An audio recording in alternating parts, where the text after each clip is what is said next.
Mag-isa ka lang ba sa iyong Minecraft world? Then, ito na yun, pare. Ito na talaga yun. Representing Ethereal Craft SMP. At kung tatanungin mo kung bakit Ethereal, kasi ang Ethereal, maraming magagandang features such as good items. Oo pare, good items. At yung good items na yun pare, isasabihin ko. Pero, bago ang lahat, sasabihin ko siya kapag nag-follow ka at linike mo ang video na ito. Make sure na sumali ka na rin sa server namin para madami kang makaging kaibigan. Ganon. So, sali na pare. So, ang good items na yon ay free cosmetics. Ang daming sinasabi ng taong ito. Cosmetics lang naman pala.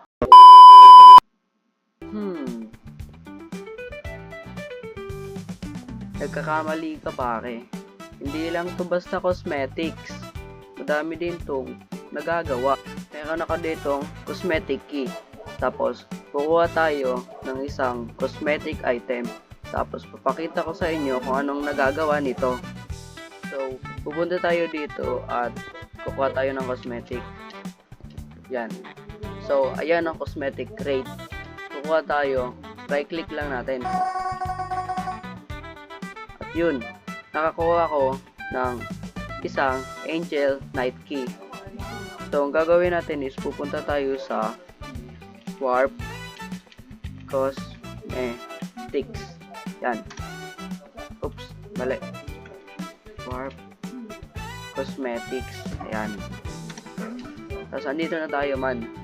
So, ang gagawin natin is hanapin natin dyan kung saan yung Angel Knight Key. So, babalik na lang ako pag nahanap ko dahil medyo mahirap to hanapin guys. A few moments later. Hanap ko na guys. Ito siya. Angel Knight Crate. Right click lang natin yan. Then,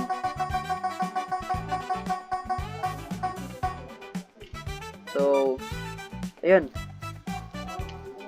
Ayun. Nakakuha tayo ng Angel Knight Shield. Yan. Ang shield, wala naman siyang nagagawang madami. Pero madami akong cosmetic sa bahay. Papakita ko ano yung mga nagagawa niya. Isa lang ang cosmetic na magandang features na nandito sa Ethereal. Marami pa magagandang features na nandito sa Ethereal. At kayo nang bahala mag-explore ng gusto nyong gawin dito. Masasabi ko lang is, enjoy lang kayo.